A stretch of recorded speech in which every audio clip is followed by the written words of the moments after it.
Inner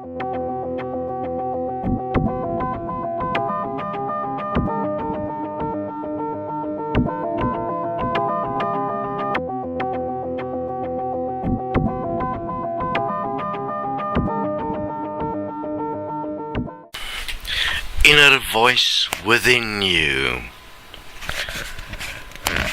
An experience every human being has throughout a lifetime is that there is a form of self-talk, and that this self-talk is very supportive because it always reflects your current mood or your current energetic level, whether it is positive or negative, and how you're experiencing your world. What is fascinating is that this inner talk would be, for instance, if you are at a good space, be lovingly, wonderfully supportive words that keep you all spruced up. And if the inner talk is at a stage where you are angry at your loved one that is just cheated on you, then it will be a voice that will say, I told you so, I knew it's going to happen, I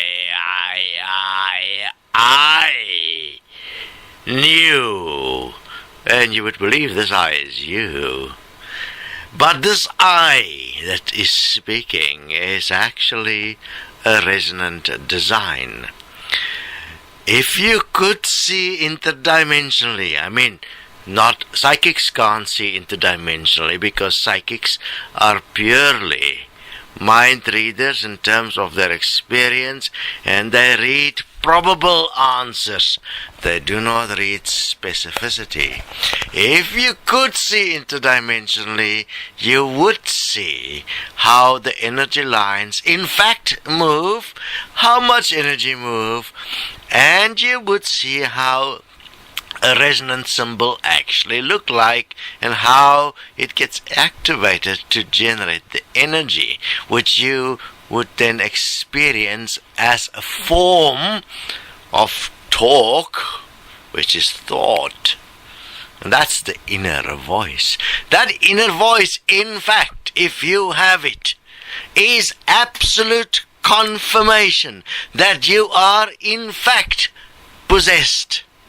If you give that inner voice the authority of you, then you are in fact demon possessed, because demon means that you are in a form of personality possession, which can be placed as a reactive human, which is a man, and you are less than a man. A man is something that lives here in the physical with full understanding of the physical.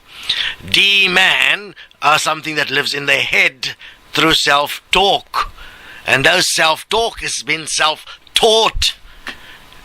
And our spirituality obviously talks about this inner voice and even the inner child. That's the ultimate deception, is to have your inner child communicating with you.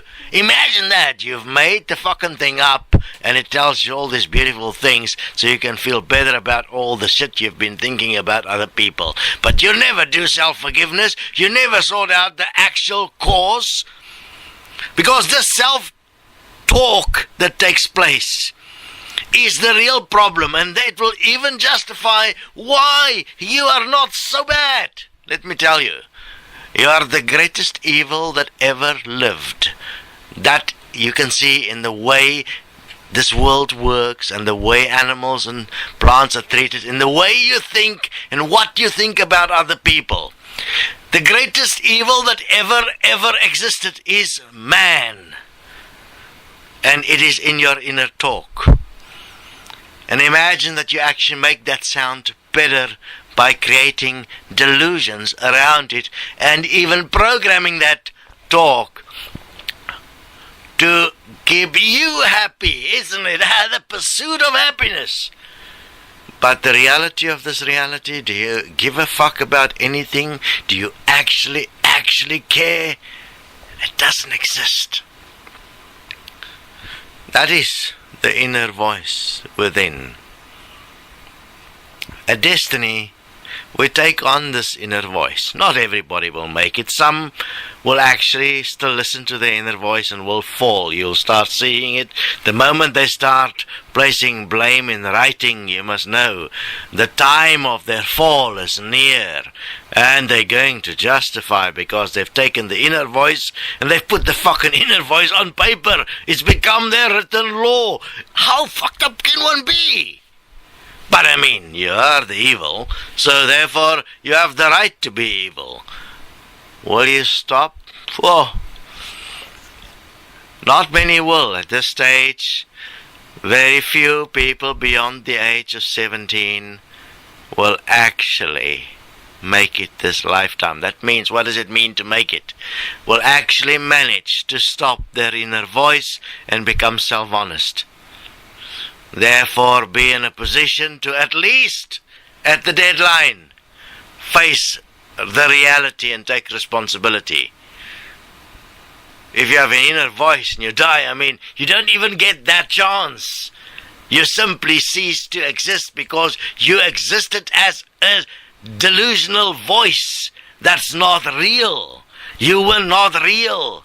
Understand, you actually never actually existed. You existed only in your head with a self-talk that is continuously going on, justifying you, making you special. That is madness. Will you hear me? Oh God, highly unlikely, but we'll keep on supporting regardless.